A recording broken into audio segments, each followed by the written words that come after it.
Salve fratres, welcome back into the jungle of Protestantism. Tapi kali ini bukan ke dalam rimba belantara Protestan, tapi masuk ke dalam rumah gereja Katolik. Ini undangan dari Patricia Legor. Patricia Legor suka kasih undangan bagus-bagus, kamu datang ya sudah toh. Pasiar-pasiar terus di situ sambil pelese-pelese minta diperhatikan Katolik. Oke, sekarang Katolik sudah perhatikan. Mari kita bahas pertemuan berikut ini sebuah kuliah sebagai respon, kuliah untuk orang Katolik sebagai respon terhadap video terbaru dari Inyo Manis. Kristologi sudah ada rekonsiliasi kristologi, kalau saya masih ingat judulnya itu, kalau salah tolong. Jadi ini video reaction but not head to head reaction to Inyo Manis. Nah, saya beri judulnya yang cukup geragas, orang Kupang bilang. Oke, ini kalau tadi videonya semua jalan berujung di Roma. Ya. Defisit Protestan dan Ortodoks dalam sejarah keselamatan. Respon apologetika Katolik terhadap video Inyo Manis. Rekonsiliasi kristologi sudah final. Oke, let's see. Tahu toh, Santo John Henry Newman pernah melempar kalimat yang jadi petir bagi mereka yang berani membaca sejarah. To be deep in history is to choose to be Protestant. Jelas sekali, petir yang meledak. Kalimat ini tidak lahir dari amarah, tapi dari kesadaran. Siapapun yang menyelam cukup dalam ke samudera sejarah gereja akan melihat satu karang yang tidak tergoyahkan. Roma, Roma. Bukan Roma sebagai kota wisata, tapi Roma sebagai rahim iman, tempat Petrus memegang kunci dan darah para rasul menjadi semen bagi batu karang itu. Semen, ini ada permainan bahasa. Semen yang semen itu, tapi juga semen dalam bahasa Latinnya artinya benih. Coba lihat medan sejarah. Konsili Kalsedon tahun 451 memecah gereja bukan karena Kristus pecah, tapi karena manusia berbeda lidah. Ortodoks Timur dan Oriental tersandung bukan pada iman, melainkan pada frase, pada miafisit dan diokefalit, pada syair bahasa yang sulit dicerna lintas budaya.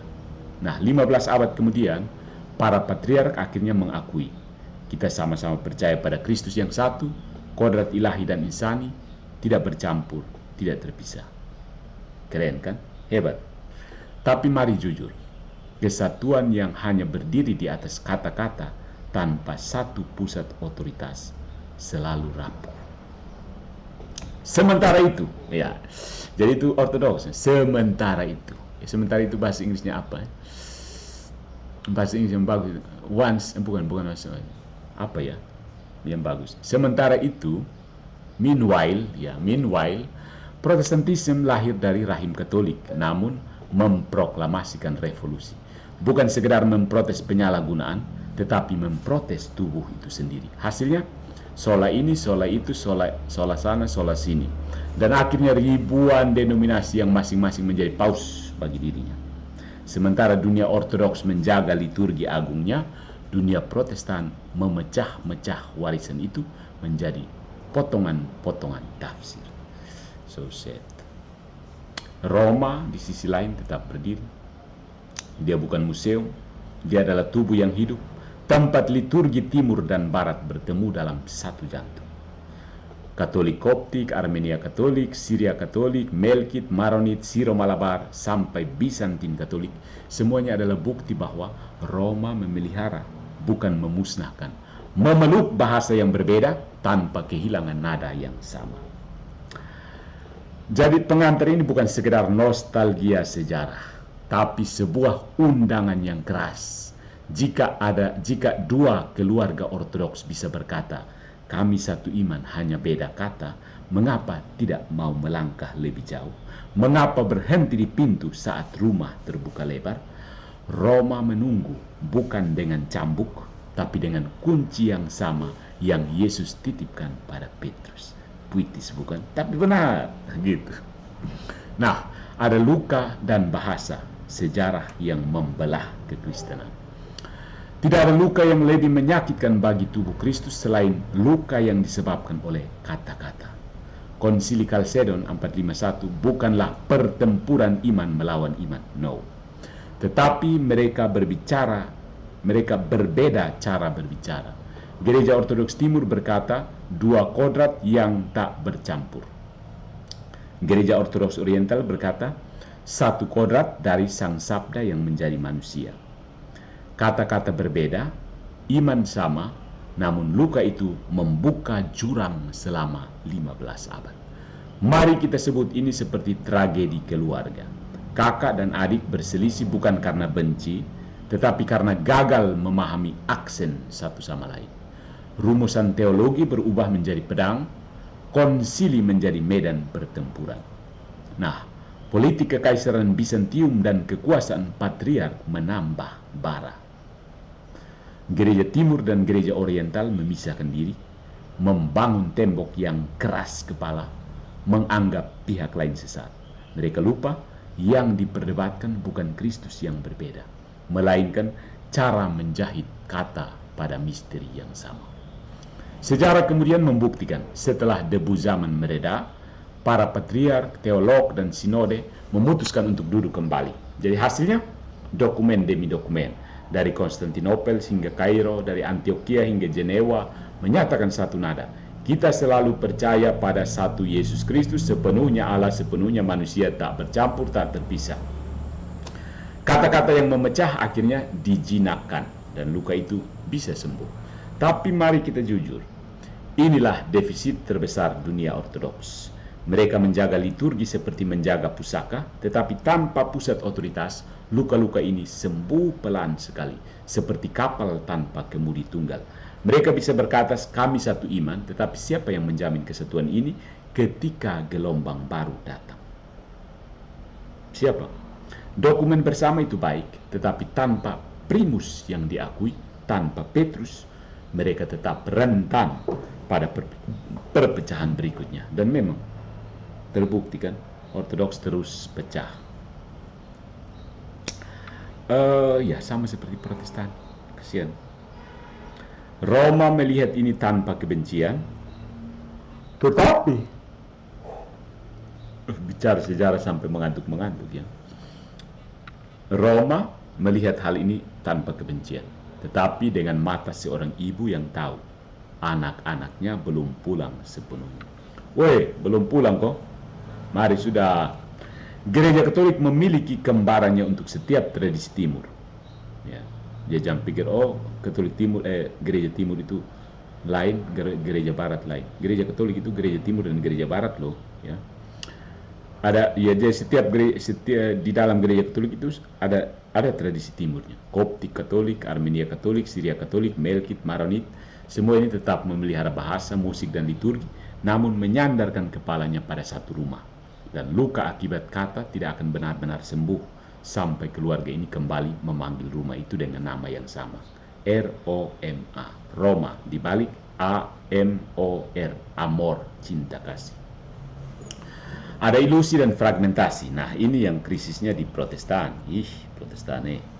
Jika luka Ortodoks adalah luka bahasa, maka luka Protestan adalah luka ego.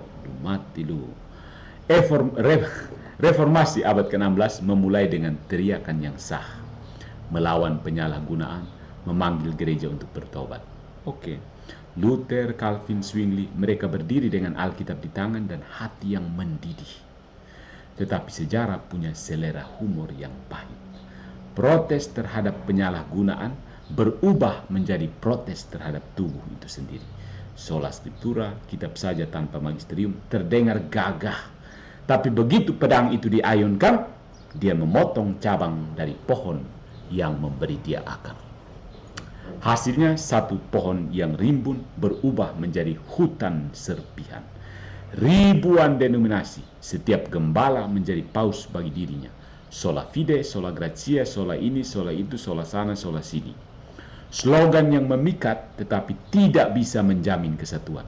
Bagi Katolik, ini bukan hanya perbedaan pendapat. Ini adalah drama keluarga yang meninggalkan rumah, lalu membangun rumah-rumah kecil di seberang jalan, masing-masing dengan cat yang berbeda, tapi tanpa fondasi yang sama.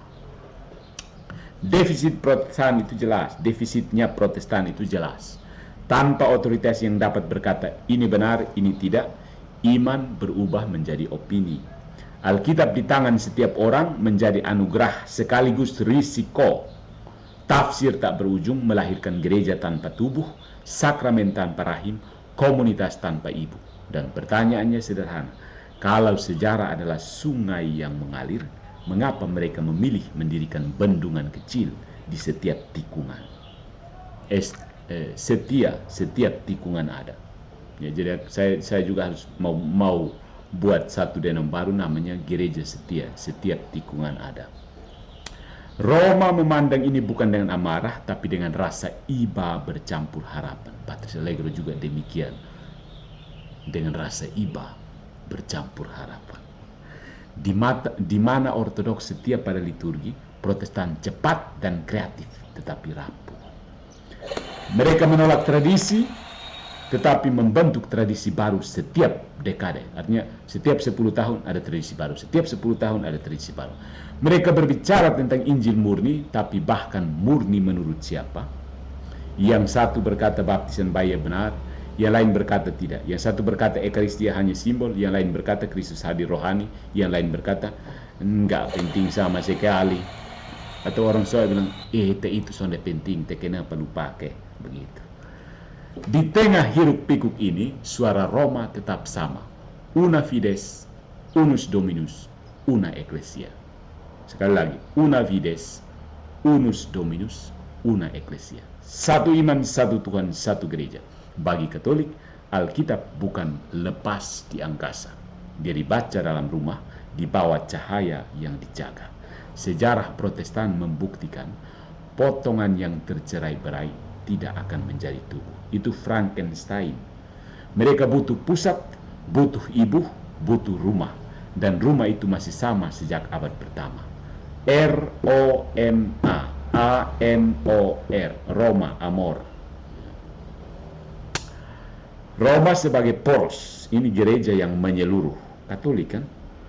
Setelah luka bahasa di timur dan badai ego di barat, mari kita bicara tentang rumah yang tetap berdiri ketika yang lain terombang-ambing.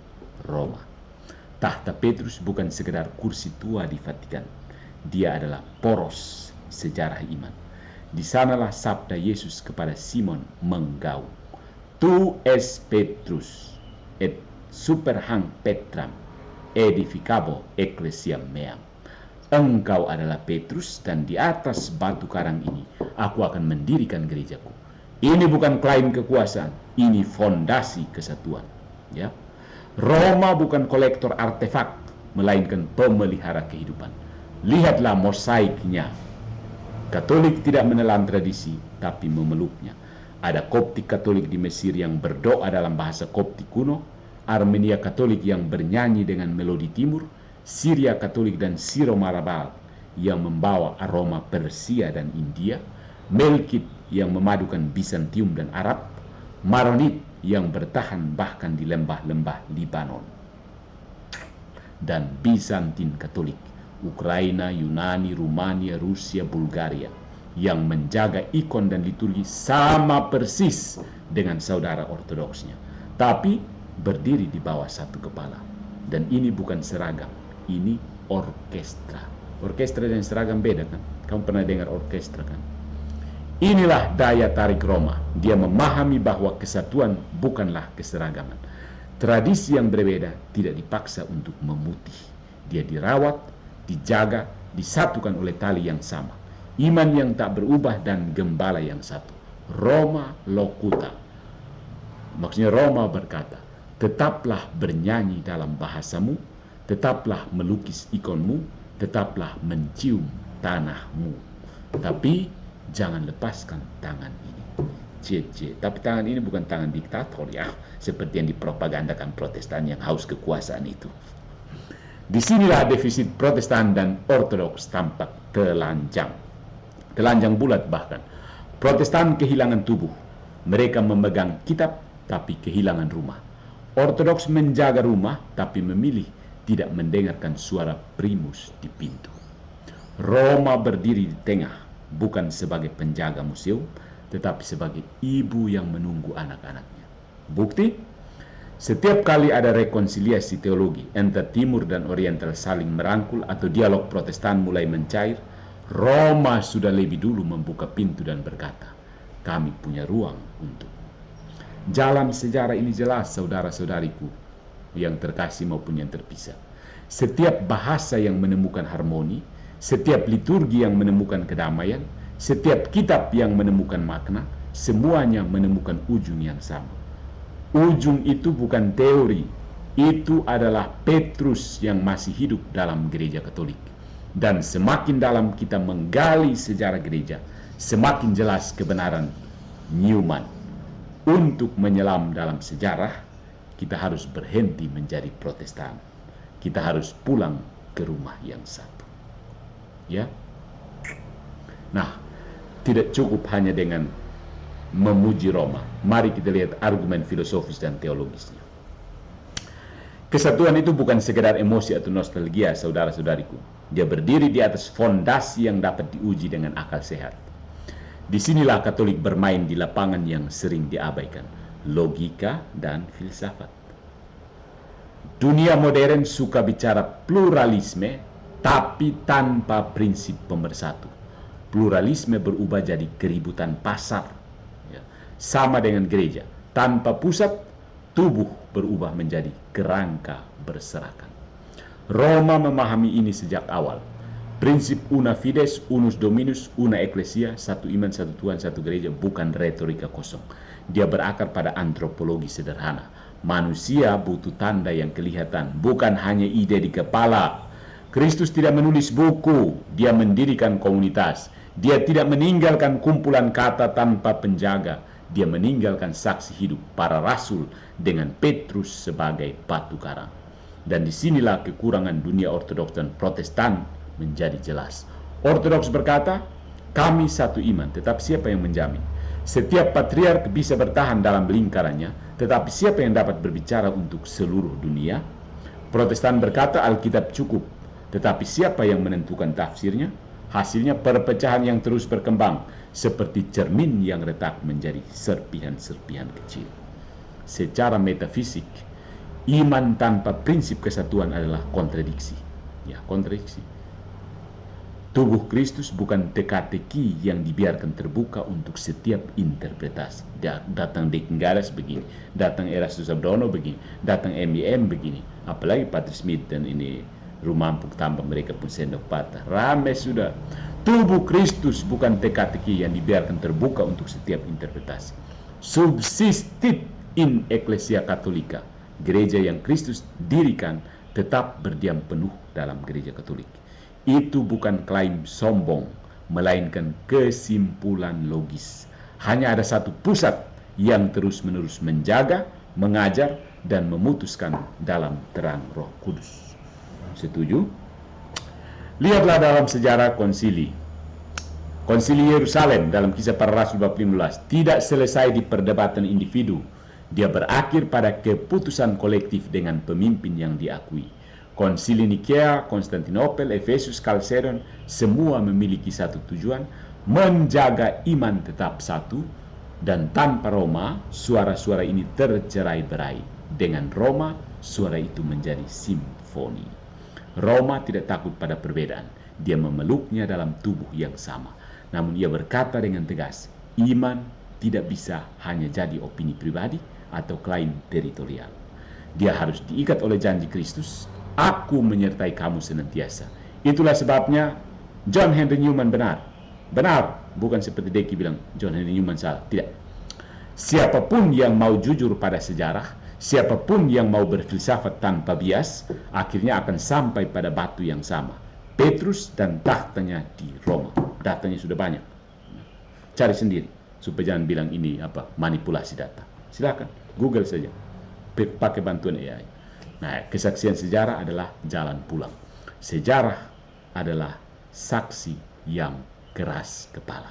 Batu, dia menyimpan ingatan lebih panjang daripada debat-debat kita. Dia mengingat setiap surat, setiap konsili, setiap tanda tangan yang dibuat dalam tinta dan darah. Ketika Ortodoks Timur dan Oriental akhirnya duduk di meja yang sama, membaca kembali perpecahan abad kelima, apa yang mereka temukan? Bahwa mereka percaya pada Yesus yang sama, hanya berbeda cara mengucapkannya. Bahwa Mia Visit dan Diokefalit tidak lain hanya dialek yang salah paham, bukan bidat yang lahir dari kebencian. Dokumen-dokumen resmi dari Konstantinopel, Antioquia, Alexandria, Kairo, Jenewa hingga Moskow menyebutkan hal yang sama. Kita satu iman, perbedaan kita hanyalah bahasa. Itu soal Ortodoks Oriental dengan Ortodoks Timur ya. Inilah keindahan yang ironis. Butuh 15 abad untuk mengakui bahwa luka itu seharusnya tidak pernah ada. Kesian ya. Tapi di balik pengakuan itu, Katolik membaca satu pesan yang lebih dalam. Sejarah selalu bergerak ke arah kesatuan yang kelihatan. Lihat buah-buahnya. Ada Koptik Katolik, Armenia Katolik, Syria Katolik, Syro-Malabar, Syro-Malankara, Melkit, Maronit, Bizantin Katolik. Semua tradisi yang sama dengan saudara ortodoksnya, tetapi telah memutuskan untuk pulang dan berdiri di bawah naungan takhta Petrus. Mereka membawa bahasa, ikon, nyanyian, dan liturgi mereka, tetapi mengikatnya pada batu yang sama. Roma tidak menelan mereka. Roma memberi mereka ruang untuk bernapas bersama tubuh yang lebih besar. Apa yang kita lihat di sini adalah pola, type.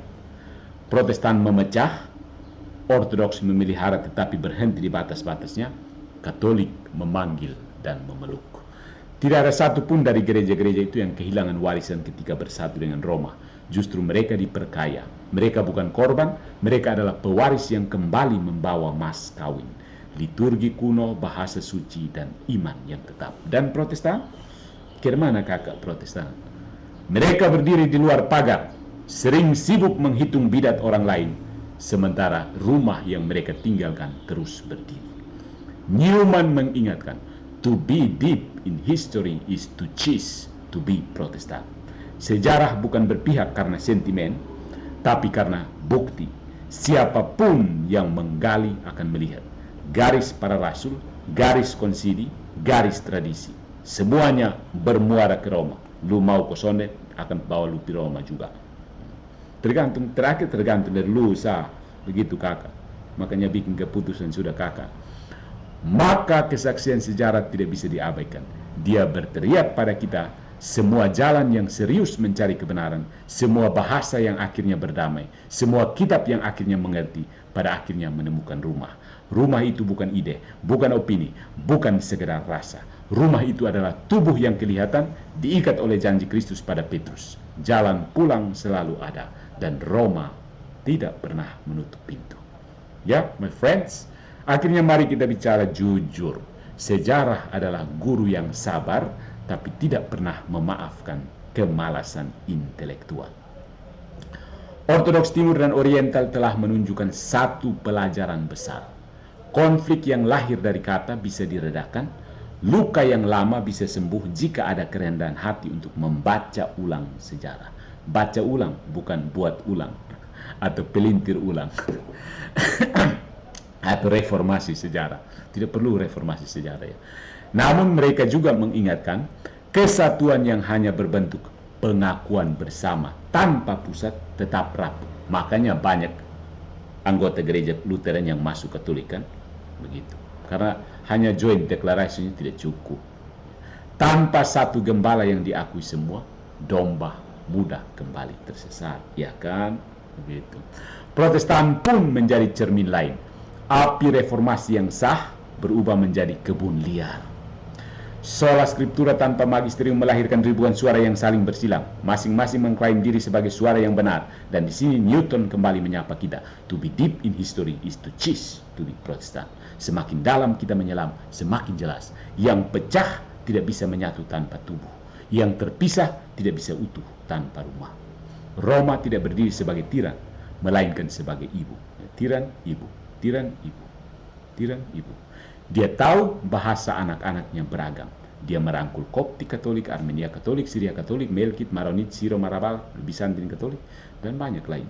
Roma tidak menuntut mereka menanggalkan jubah mereka. Roma hanya meminta mereka kembali di bawah naungan kunci Petrus. Ya, Dan itulah yang membedakan. Katolik mampu merawat keanekaragaman karena ia memiliki pusat yang tidak berubah. Maka pesan kita jelas, saudaraku yang terkasih maupun yang terpisah, sejarah tidak akan menunggu selamanya. Jika dua keluarga besar Ortodoks sudah mulai berdamai, jika tradisi Timur telah menemukan kembarannya dalam Katolik, jika fragmen Protestan mulai lelah dengan tafsir tanpa ujung, rumah itu tetap sama. Roma. Bukan karena Roma sempurna kakak, tapi karena janji Kristus yang tidak pernah gagal. Semua jalan akhirnya akan diuji oleh waktu. Dan waktu berkata dengan nada yang sederhana, namun tidak terbantahkan. Pulanglah. Karena di ujung setiap bahasa, setiap liturgi, setiap kitab, ada satu batu karang yang sama. Batu yang menahan badai. Batu yang mempersatukan. Batu itu disebut Petrus. Sekarang ada dalam diri Leo ke-14. Welcome home, my friends. Why are you still wandering in the jungle of Protestantism?